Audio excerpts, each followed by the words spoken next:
Good afternoon. The Committee on Elementary and Secondary Education will now come to order. Please call the roll. Chairman Basie. Present. Vice Chairman Hafner. Here. Representatives Brown. Here. Baker. Here. Bangert. Here. Black. Here. Cristofanelli. Here. Davidson. Here. DeGroat. Here. Dogan. Here. Fischel. Grier. Here. Hicks. Mackey. Here. Nurnberg. Here. Patterson. Here. Pollitt. Here. Sharp. Here. Stacy. Here. Terry. Here. Tosin Reich. Here.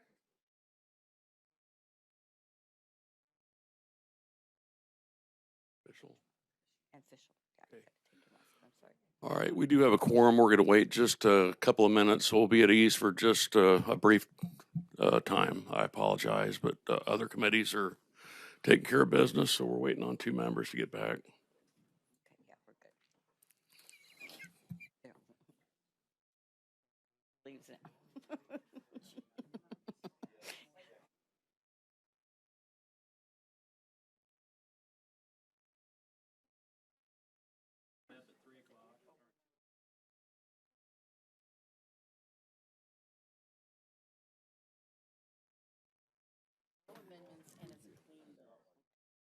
Well, there's a sub, though.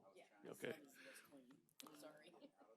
Okay, committee, we're going to now go into executive session and just take care of one bill, and then we might be back at ease. But I move that House Bill 1556 be voted to pass. Any discussion? I have a substitute that's been distributed. I move for its adoption. And any discussion on the substitute? Representative Brown. I want to commend the bill sponsor on this.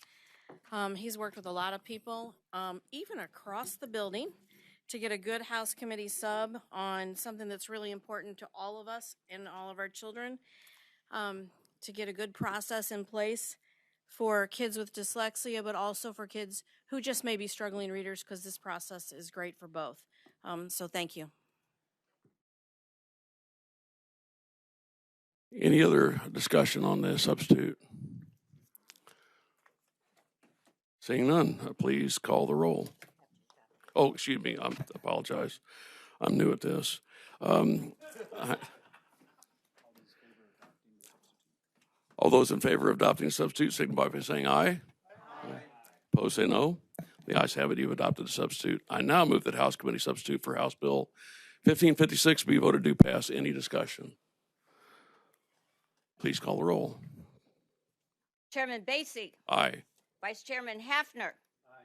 Representatives Brown. Aye. Baker. Aye. Bangert. Aye. Black. Aye. Cristofanelli. Aye.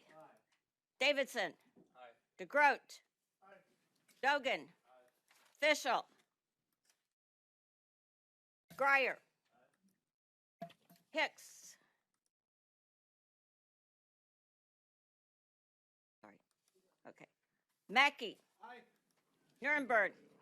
Patterson. Aye. Pollitt. Aye. Sharp. Aye. Stacy. Aye. Terry. Aye. Tosin Reich. Okay, by your vote of 19 ayes and 0 noes, you voted House Committee substitute for House Bill 1556 to pass. I now move that House Bill 1881 be voted to pass. Any discussion? This is Representative Black's bill from a couple days ago. Okay, seeing none, please call the roll. Chairman Basie. Aye. Vice Chairman Hafner. Aye. Representatives Brown. Aye. Baker. Aye. Bangert. Aye. Black. Aye. Cristofanelli. Aye. Davidson. Aye. DeGroat. Aye. Dogan. Aye. Fischel. Grier. Aye. Hicks. Mackey. Aye. Nurnberg. Aye. Patterson. Aye. Pollitt. Aye. Sharp. Stacy. Terry. Tosin Reich.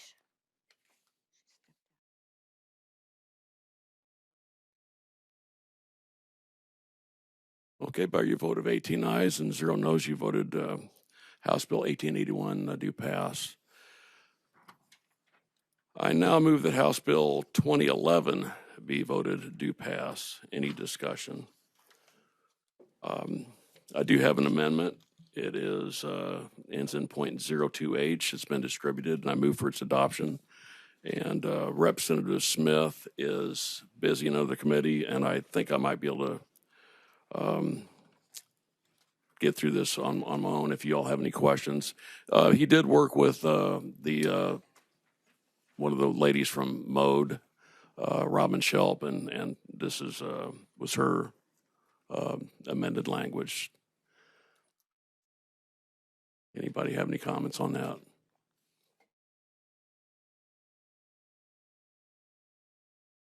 It's O2H. I am on behalf of Travis. It's just some language tweaks.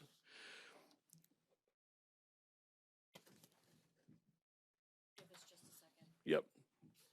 We'll take a second and let everybody digest this.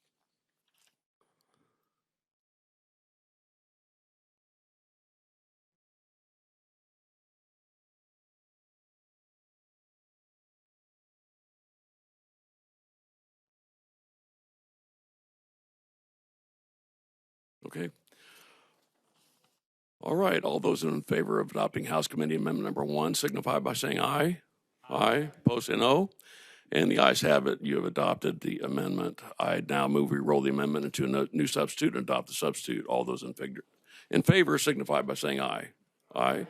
Opposed say no. And the ayes have it. You've adopted a substitute. I now move that House Committee substitute for House Bill 2011 be voted do pass. Any discussion? Seeing none, please call the roll. Chairman Basie. Aye. Vice Chairman Hafner. Aye. Representatives Brown. Aye. Baker. Aye. Bangert. Aye. Black. Aye. Cristofanelli. Aye. Davidson. Aye. DeGroat. Aye. Dogan. Aye. Fischel. Aye. Greyer. Aye. Hicks. Mackey. Aye. Nirenberg. Aye. Patterson. Aye. Pollock. Aye. Sharp.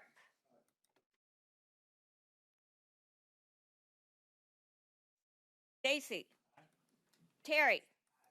Tolson Reich.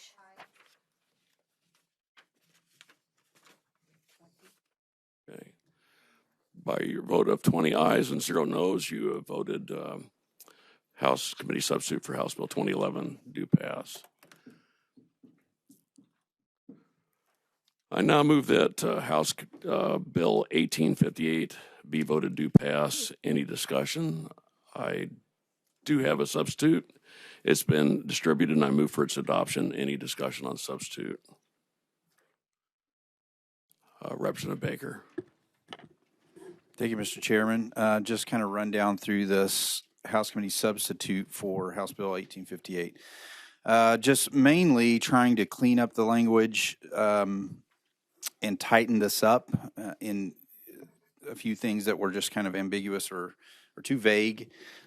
So one part of it there on page 2, lines 20 through 37, is language to clarify that DESE will create policies that will protect the parental rights and clarify the process for the districts to carry out those rights. So they will kind of set a model policy for the schools to adopt.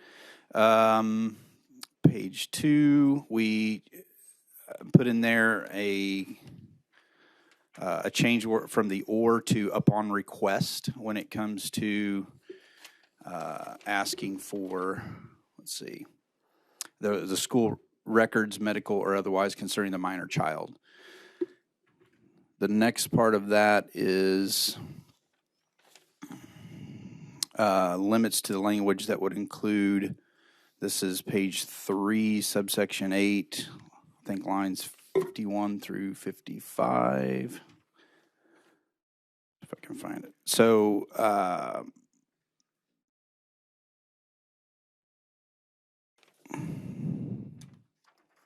that would include HIPAA and child abuse or neglect reports. To make sure, trying to find that now. School records, yes, as described in subdivision 5 of subsection 3 of this section, in violation of any relevant state or federal privacy law or policies protecting or limiting access to such minor child school records. So we didn't want to get into the things that would violate any federal privacy law or policies. We changed in right below that on line 56 on page 3, each school board meeting pertaining to curricula or general safety, because I didn't want it to be where if they were, let's say they were discussing a active shooter plan and they were giving out information that would be very sensitive that you wouldn't want to get out to the public. So I put in there general safety where they would be held in public. And then the bottom of page 3 there, basically restrictions on who, when, and where student interactions may take place. I wanted to shore that up on parents being able to visit their child but not be a disruption to their education. So put in several things on page 4 there. I think there's 5 different things that are included in that. And then the last part is on page 5, the end there on the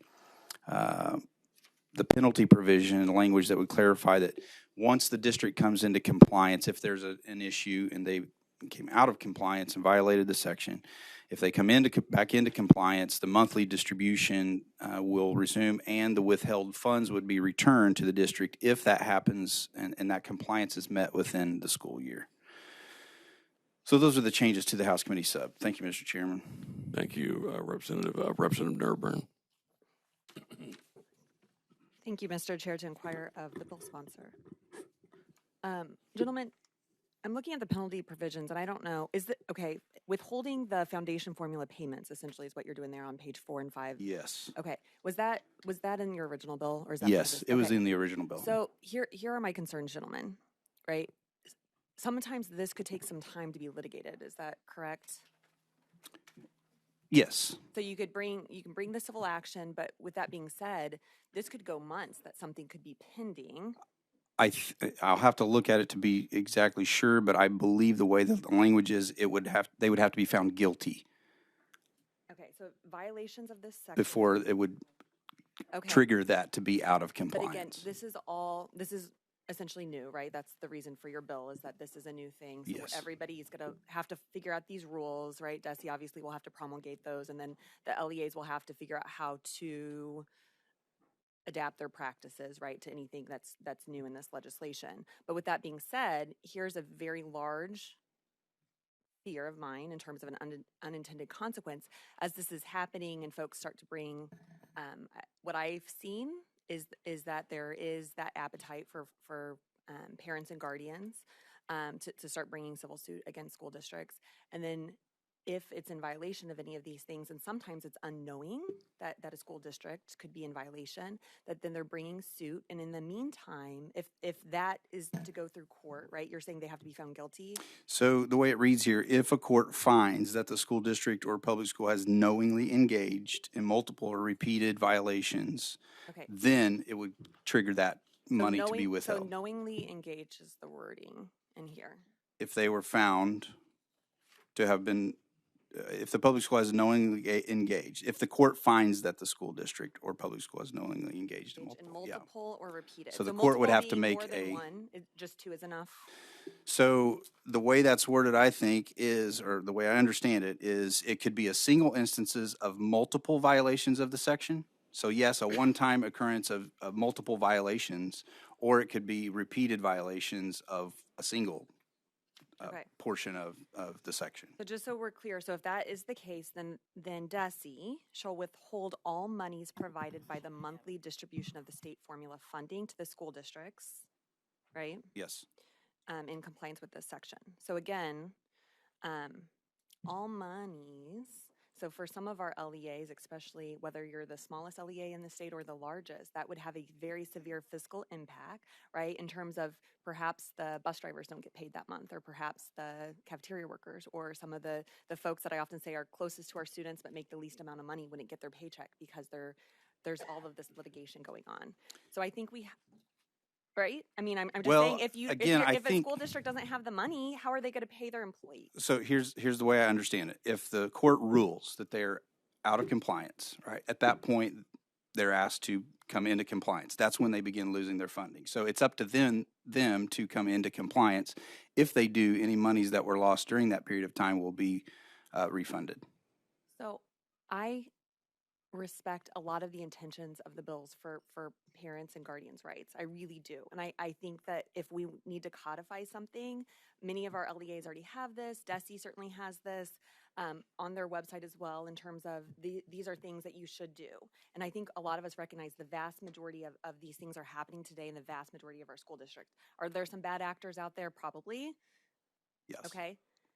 But again, we always go after these, or we always try to put in place these really severe punitive punishments. I don't think this one is severe, and that's the Well, reason it's why all- I went with this version of a penalty provision, and that is they won't lose any money if they come into compliance. And most of these things that we're asking for here is something that they can come into compliance in a day. But So but still, withholding that money, and what I'm saying is, obviously, depending on the county and how quickly all of this would go through, one judge's ruling could withhold all foundation formula payments for that month. I mean, I don't care if it's a day. I'm saying it's still that is the case, and that's the wording of your bill. So I think we need to look at that. And what I'm saying is, I wish that we would do things to truly support. Right? We do so much. It's like, when we look at this, we often say the carrot and the stick, right? It's like stick after stick after stick, and we're never doing enough to support. So well, I think, my understanding is that if you don't have any repercussions for being accountable and being transparent with what parents should have access to, then there should be a penalty. And so, but I'm making this, I think this is very lax in the fact that they don't lose any money if they come into compliance. So that's all we're asking is, like, if you come into compliance, you're going to be refunded. There's not going to be a problem. And so that puts the pressure on them to do what's right, come into compliance, give the parents access to what they should have access to. And I think, again, yeah, it is relegated to deal with bad actors. And unfortunately, that's what we have to do a lot of times in this Okay. building. So I know you went over some additional things that were added from your original bill, and I really did try to peruse this as quickly as I could. But what is your understanding of what is in your bill? And I want to keep it short because I know this is an exec session on a Wednesday afternoon. That's we need to vet this, right? So what's new in your bill that doesn't happen today in terms of your understanding of parents' rights? Like, is there, I didn't see anything about vaccines in here. Is there something in here that I missed? no. Okay. And then the biometric stuff is a little bit new. I see that in a lot of the bills, like permission for those biometric scans, and I get that. Is there anything else that's new in here that's different from some of the other parents' bills of rights that we've seen? I don't have all those in front of me, and I don't remember all the portions of all the other bills. There's a ton of them, and I think that points to the fact that this is an issue that needs to be dealt with, and the people are wanting to see happen. But mainly, I've said, and I think I did in the hearing. I don't think you were there actually for the hearing when we had this bill, but I was in maybe budget that. okay. So we did explain all this, but the most of this should be able to happen with a request of the parent or through a sunshine request, but there are bad actors that have refused those things, and that's why we're saying that the main portion of this bill that I'm trying to get at is there is a penalty if the school doesn't come into compliance and give parents what they should have access to. And still, I think I'm being very generous with this penalty and saying that you won't lose any money if you come into compliance. So yes, most of this is probably already things in law and things, I think I mentioned this in the hearing earlier, but there's a federal law that most of this probably falls under or should fall under when it comes to curriculum. But right now we don't have any real penalty for schools that are bad actors. So that's what this is about, trying to deal with it. Okay. Appreciate the inquiry. Thank you. Thank you, lady. Representative Brown. Okay, Representative Pollitt, To briefly comment. go ahead. First of all, I'd like to thank the bill sponsor. I think that you went through this bill and addressed almost every one of the concerns that I had, and I appreciate that. There may be one thing we can talk about later, but public school knowingly engages in multiple or repeated violations of a law that we pass and the governor signs, there's got to be consequences. And your consequences are not parents sue school districts. And that's been something I've mentioned more than once, that I do not want to encourage parents to sue school districts. But if we pass a law and they knowingly engage in multiple or repeated violations of a law that we've passed, there has to be a consequence. And I think your consequence is accurate. So I appreciate this bill. As a retired superintendent, when I look at this stuff, I try to get behind that old seat and say, could I implement this with fidelity and my staff feel comfortable with it? And I believe I could. So thank you, sir. Thank you, Representative Pollitt. I got one too. Okay, all right. I do have an amendment ending in .01H. It's been distributed, and I move for its adoption. I did discuss this with Representative Baker, and this is the public school accountability bill that just puts public school district and employees into the Missouri Accountability Portal, and that's all that is. Anybody have any more comments on that? It's a 01H on 1858.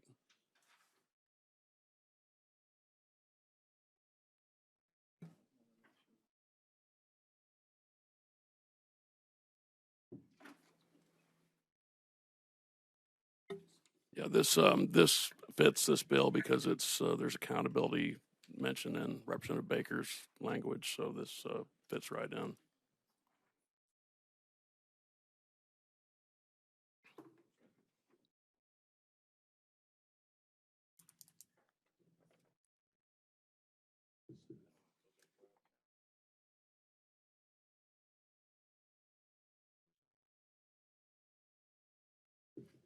He's got two of them. Okay.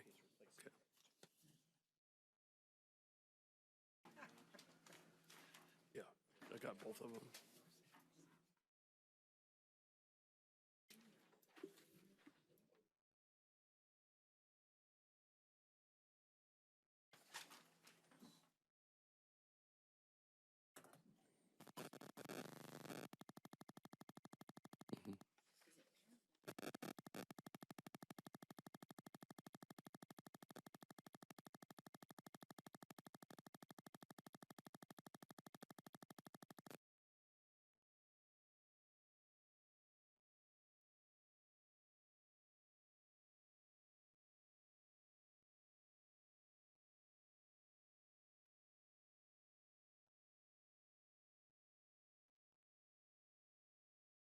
You good? All right. All right. All those in favor of adopting House Committee Amendment Number 1 signify by saying aye. Aye. Opposed, say no. And the ayes have it. You've adopted the amendment. Representative Baker. Yes, I have an amendment as well, ending in .03H. It has been distributed. I move for its adoption. Okay, Representative Baker, you want to explain what the Sure. amendment does? Thank you, Mr. Chairman. So just a couple of other things to tighten up the bill, clean up a few things. One is that we put in some language if there's a copyright situation that we wouldn't, basically it says provided that no request should cause an infringement of copyright protections provided under the Federal Copyright Act if parents were asking for something that was copyrighted. The second part of the amendment is on the non-disclosure agreements. I added in here for a parent's review of individualized education program meetings, mediations, due process hearings, or other dispute resolution options. And that refers to another section there with the CFR section. Just so that, again, there's been situations where non-disclosure agreements were asked to be signed for IEP information or mediation information. So we added that in there. And then the last thing is on line 63, let's see. I'm not sure, it doesn't have the page number, but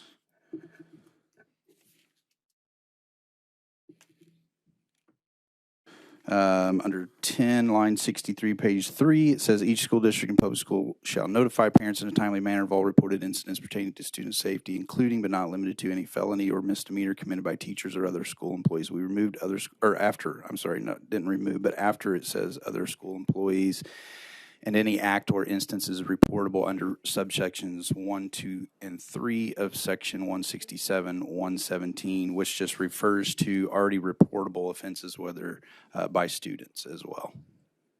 And most of that's having to do with assault. Okay, thank you, Representative. Representative Brown. Go ahead.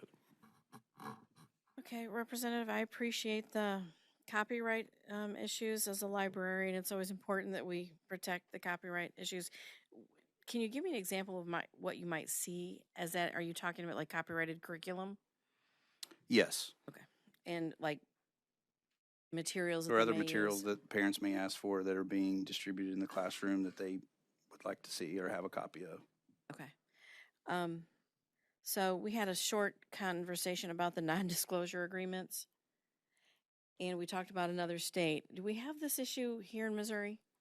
I have not seen or heard of that. It doesn't mean that it hasn't happened, but I do know that it has happened in other states. It's just kind of a preventative measure. And again, I just don't understand why any school would ever ask a parent to sign a non-disclosure agreement if they're asking for something, where when it comes to curriculum, it's like, so you can't talk about this to other parents or something, So again, just a preventative measure.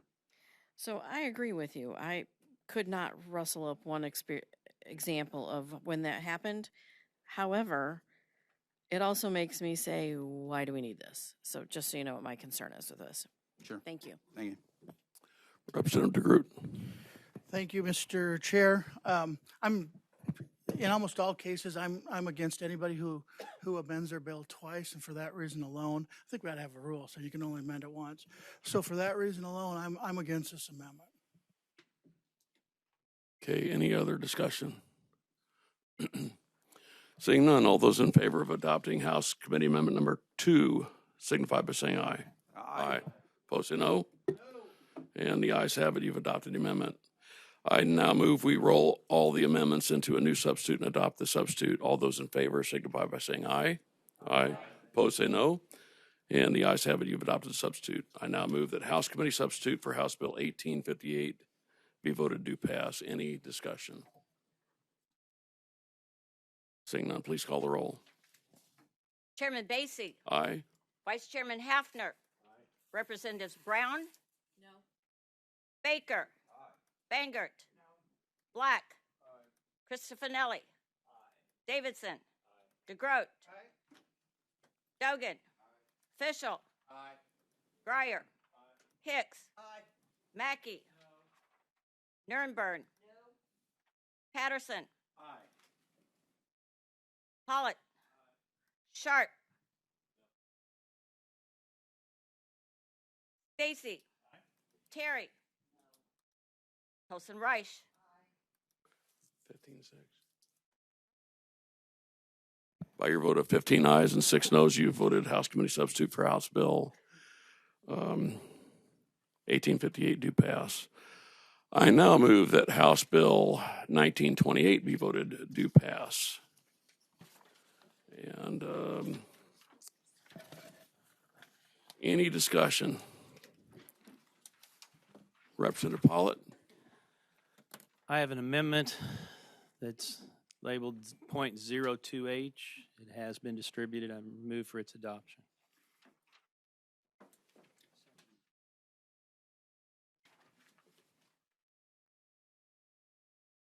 .02H. Yes, sir. Okay, the representative has moved the adoption of House Committee Amendment number 1. Any discussion? You wanted to explain it, sir?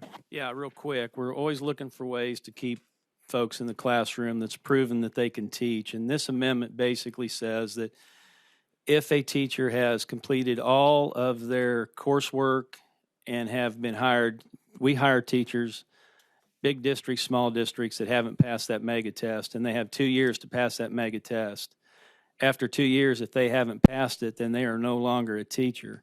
This bill says that after working in a district for 2 years with successful teacher evaluations, and they're offered a third-year contract, that the school district can recommend to DESE that they be certified as a teacher without passing the mega test, but being certified through proving that they can teach, then they would become a full-time certified teacher.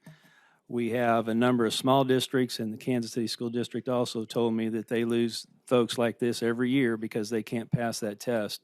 And this is just saying you don't have to pass a test. Prove to us you can teach.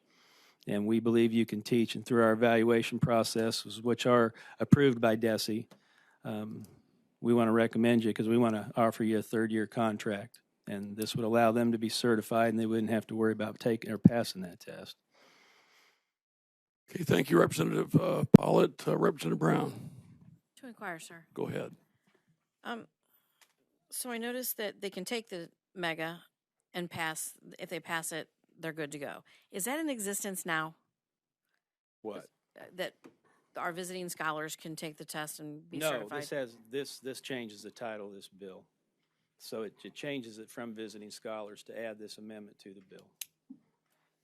So it changes it to educate teacher education. So know that this does not pertain to visiting scholars. Okay. Existing. Yes, Yeah. this does not pertain to the visiting scholars, no. Okay. Okay, now I'm confused, but okay. So is this another way to try to open up avenues for experts to become certified teachers? No. This is to certify teachers that have completed all their coursework, but they haven't passed the mega test. Because they had 2 years in order to take and pass that test. And after 2 years, if they can't pass that test, they're out. Right. They can no longer be a teacher. This would say that the school district that hires them through their evaluation process says this person can teach. And just because they can't pass a test doesn't mean they can't teach. And they've proven to us for 2 years they can teach. And we want to keep them in the profession because we need teachers, and these folks have proven they can do it. And so we're going to recommend to DESE, we want to hire them for a third year. We're going to recommend to DESE that DESE certify them through on the job. They've proven they can do it. They become certified full teachers without passing that test. Okay. Thank you. Okay. Any other discussion? Representative Nerdenburn, Thank you. To inquire. go ahead. Representative Pollitt, is this okay, I'm making sure I've got this right. So it's like seven walkthroughs or drop-ins? Yeah, I put specific in there that in the new, it's not new now, the teacher evaluation tools that districts use today, Yeah. most districts do walkthroughs, Which I think are great. do 10-minute walkthroughs, do that 7 times a year, at least 7, at least 2 formative and 1 summative a year. I So love it. after 2 years, you'd have at least 14 walkthroughs, 4 formatives and 2 summatives, and you've proven that you can do your job. 'Cause, Yep. you know, we've taken the art out of teaching and we've made it a science. And Yeah. there's a lot of people that just know how to teach. And there's people out there that could know how to teach that never take a class in college. They just got that ability. Absolutely. And this would make sure we're not losing those folks just because they can't pass a test. Well, I love it. I really like this language. I couldn't agree more with you on all of that. I think this is an important step in getting some of the best teachers that I've seen, student teachers that I help mentor, beginning teachers that couldn't, like I said, I used the example the other day that couldn't pass that. Back in the day was the praxis, whatever we have now because of that abstract grammar. And I shared that, and they could be the absolute best Spanish teacher, but not. And I agree with you. I think this is a really important step in the right direction. So definitely support this language. Thank you. Thank you. Representative Mackey. Thank you, Mr. Chair. I don't see any qualifications in the amendment. In your underlying bill, can you remind me, is this tied to specific shortage areas, which we know are high school math? And this is any teacher. So that's really my concern. I'm open-minded to this conversation. I think it's a good one to have. There's a problem out there, but it's really a narrow problem, whereas I think this is kind of a broad solution. I'm probably going to be a no on this particular vote in committee, but I'd love to talk with you more about how we could tighten it. If I need, again, I want to make sure this is being explained correctly, because if I need to add some more words to this, I will. But these are individuals that went through 5 years of college to be a teacher. They've done their Right. student teaching. Right. They've done it all. I get it. They- I know a lot of people who would be great lawyers who didn't pass the bar too, Yeah. but I had to pass the bar. I mean, I'm open-minded to it. I'm not closing the door, but I'm not ready to vote yes on this. I appreciate that, but with the bar, I mean, do you believe that attorneys need to know all the laws, or they just naturally could be an attorney and? Both. You need Okay. both. There's lots of people with a natural talent that can't pass the bar. I know a lot of them. It's a lot to think about. But okay, thank you. Thank you. Representative Mackey, maybe you ought to clarify that it's the bar exam, not like a bar on the street. Okay, thank you, Mr. Chair. It is the bar exam. Yes, but, thank you. Any other discussion? I can pass both. Representative Brown? Just to comment, we know that, and even DESE knows that the research on high stakes testing doesn't prove out to whether people are good teachers or not. But we do know that the student teaching piece, which is anywhere from 16 weeks to a full year, depending on where you go and what your majors are in, absolutely correlates with whether you're going to be good in the classroom or not. Also remember that this high stakes testing, the bar exam, has been around a long, long time. And this high stakes test has not been around a long, long time. So those of us who have lifetime certifications, I hate to even admit that out loud, didn't have to take a high stakes test unless we wanted to work for the Department of Defense. So just so you know that there's research behind behind the fact that high stakes testing does not work, but there's an absolute correlation between student teaching and whether you have a teaching certificate. Thank you. Okay, any other discussion? Seeing none, all those in favor of adopting House Committee Amendment Number 1 signify by saying aye. Opposed, say no. And the ayes have it. You've adopted the amendment. I now, pardon me. I now move we roll the amendment into a new substitute and adopt the substitute. All those in favor signify by saying aye. Aye. Opposed, say no. And the ayes have it. You've adopted the substitute. I now move that House Committee substitute for House Bill 1928 be voted do pass. Any discussion? Seeing none, please call the roll. Chairman Basie. Aye. Vice Chairman Hafner. Representatives Brown. Baker. Bangert. Black. Christofanelli. Davidson. DeGroat. Dogan. Fischel. Grier. Hicks. Mackey. Nuremberg. Patterson. Pollitt. Sharp. Stacy. Terry. Hilson Reich. 22-1. Okay. Well, you're voted.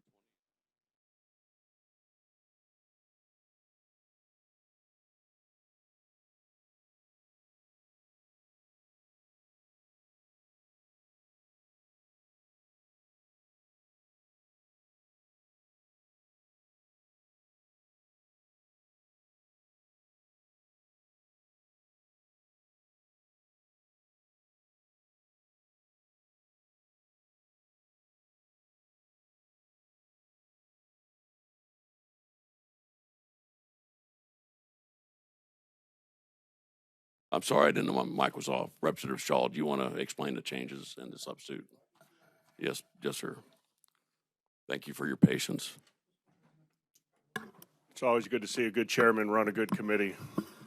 The changes in the House Committee substitute, it just cleans up the language, makes it a little bit more accountable. I worked with a couple members of the committee to make sure we were doing what we were trying to do. Basically, I said we had to approve the curriculum, had to have it reviewed by the public, and we decided on 5 years. Most school districts do it on a 7-year cycle. This would be a 5-year cycle that could be you could do some curriculum this year, next year it'd be on a staggered pace, so you wouldn't be approving all the curriculum every year. It also talks about how the school board should have to notify the public. It also says that the review has to be done and the vote has to be taken. Cleans up that timeline. It says that the DESE should create a model policy that the school board should consider, but the school boards are allowed to create their own policy for this. Just gives us some model. It also talks about what curriculum will be reviewed, and that is math, social studies, science, English, foreign language, fine arts, health, physical education, vocational education, with all such curriculum being noticed for a review at least once every 5 years. So, Representative Stacy. Just a quick question. I was, is this happen for the initial adoption of a curriculum or every 5 years? I mean, I would encourage the school boards to adopt it now. A lot of school districts are already approving their curriculum on a basis now. I would suggest this would blend into what they're doing, and if they're not doing it now, I would encourage them to do it as quickly as possible. Thank you. Representative Reich. To inquire, Mr. Chairman. Go ahead. So my questions might be a little tongue-in-cheek, but for those watching or not know on this committee, have you ever served on a school board? I have. And for how many years? Going on 12. And so you know a little bit about school boards and school districts? Yes. Okay, thank you. Representative Bangert. I have an amendment to offer. Okay.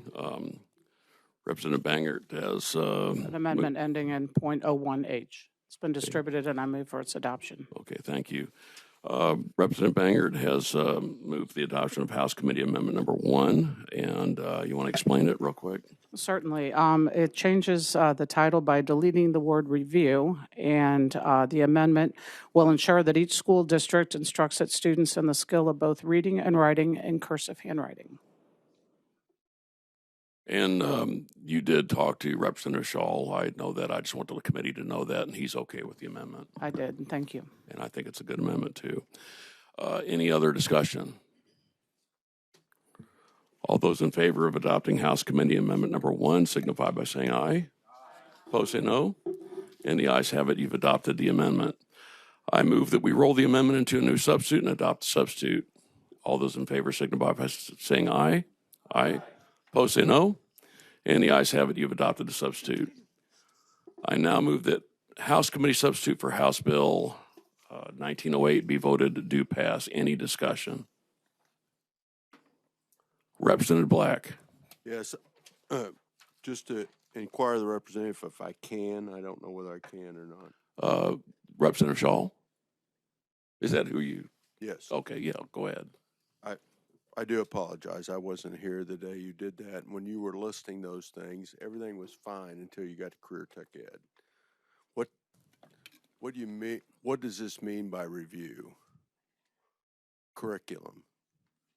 The process would be that we'd have a meeting. The school board would hold a meeting where you could review the curriculum of each subject in a public forum, so the public would understand what's going on. They would have an opportunity to comment, and then a meeting after that date, within 30 days, I think it is, that the school board would have to approve it and be on record for approving such curriculum, Including an ag class, right? Yeah. Okay. I think I would approve an ag class. I think that'd be a great thing to learn how to grow things. I had to change several things I was teaching during the years because somebody didn't approve of the way I did it. That's what it, all right. I understand.